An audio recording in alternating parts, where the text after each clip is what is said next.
wrong, out of sync. Most people are asleep, completely unaware.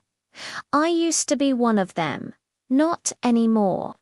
It all started when I took a night job, security guard, an old apartment complex slated for demolition.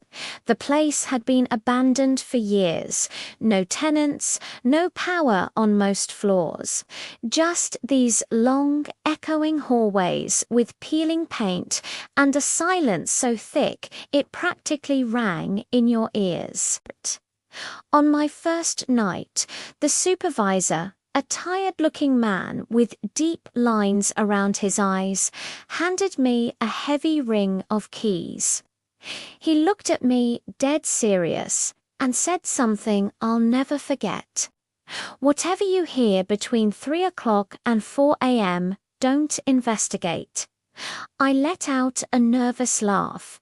He didn't crack a smile. He just nodded and walked away, leaving me alone in the cavernous lobby. The first few nights were a breeze. Boring, even. I walked my routes, rattled locked doors, and spent most of the time scrolling on my phone, the blue light a small comfort in the oppressive darkness. The building felt empty, truly, profoundly empty. The kind of emptiness that feels final, until the fourth night. It was exactly 3:11 a.m. I remember because I had just checked the time on my phone, and then everything stopped.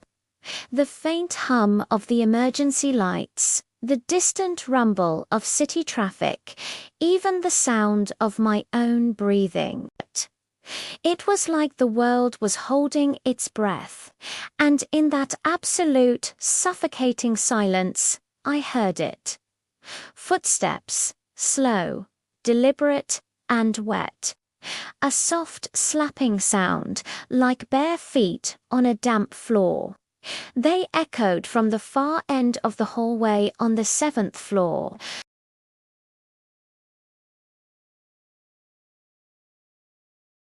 I froze, my hand hovering over the flashlight switch.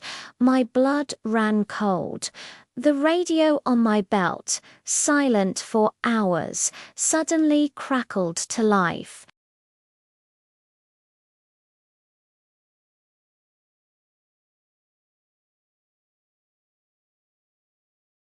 "Do not move," he hissed. "Stay where you are, and if it speaks, do not answer."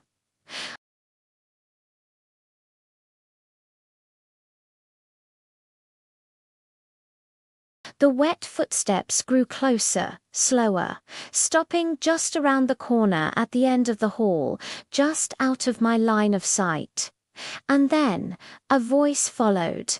It was soft, calm, and chillingly familiar. "Hey, you dropped your keys." I knew that voice. It was mine. My own voice, clear as day, coming from around that corner. Every instinct screamed at me to stay put, to obey the disembodied warning from my radio. But a morbid, terrifying curiosity took over. I had to see. Slowly, cautiously, I peeked around the corner, and what I saw broke my understanding of reality. The hallway stretched on longer than it should have, impossibly long. The walls seemed to bend inward slightly, pulsing, as if the entire building was slowly breathing around me. And there, at the far end, stood a figure.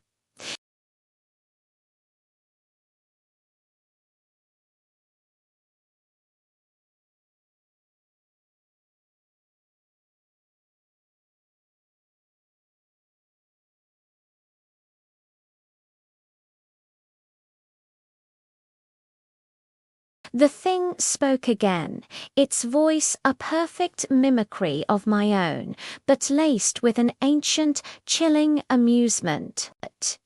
"You weren't told the last rule," it said, its smile widening. They never tell you the last one. That was it.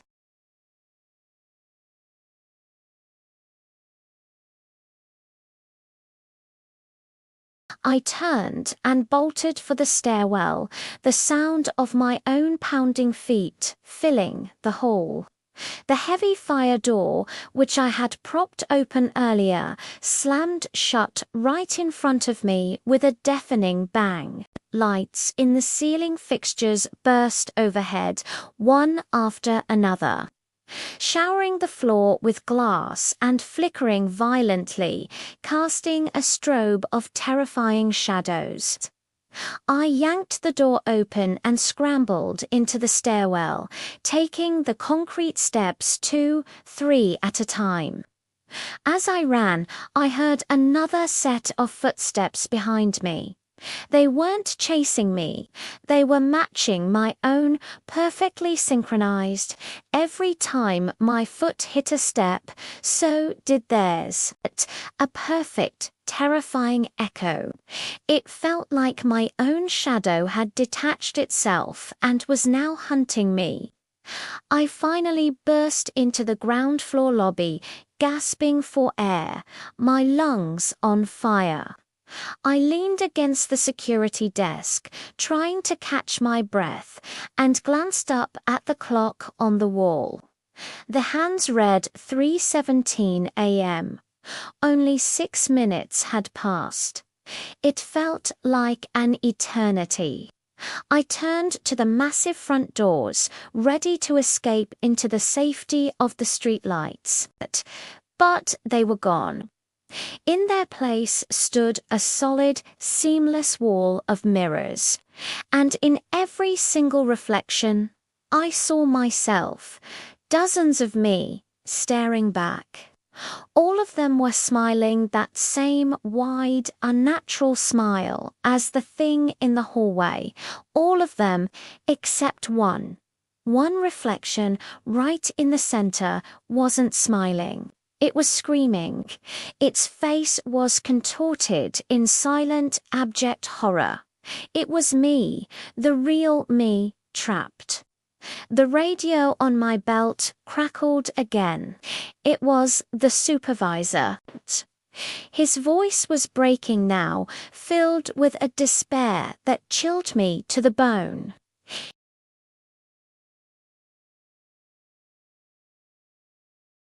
It means it's noticed you. It's too late. What is it? I screamed into the radio, my voice cracking. What do you mean, it's too late?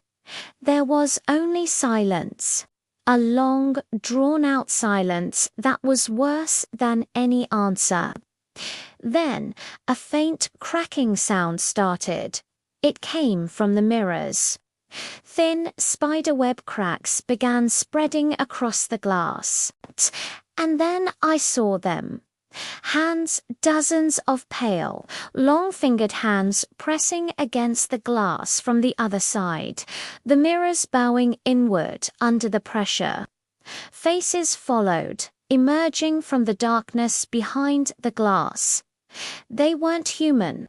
Their faces were hollow, their eyes empty sockets, their mouths gaping holes twisted in silent hunger. And as they pressed closer, a rule echoed in my mind.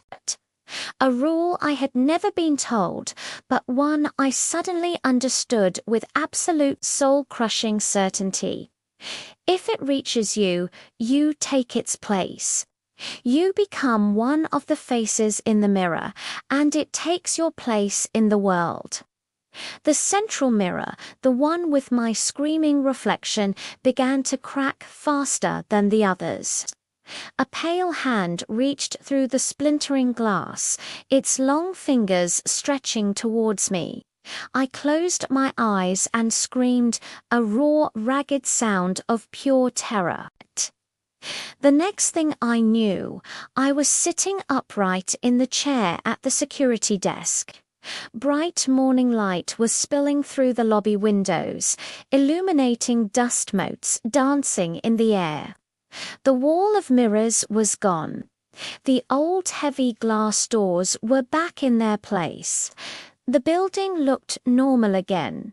Empty, silent, dead. I felt a vibration in my pocket. My phone. I pulled it out with a shaking hand. There was a text message from an unknown number.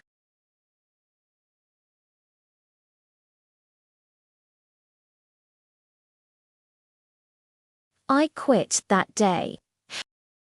I didn't even wait to pick up my paycheck. I just walked out and never looked back. 2 weeks later, they demolished the building, reducing it to a pile of rubble and dust. I thought it was over, but it's not.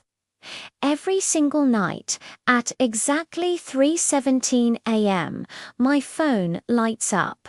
No message, no call, just a blank black screen. And in my reflection, I'm smiling.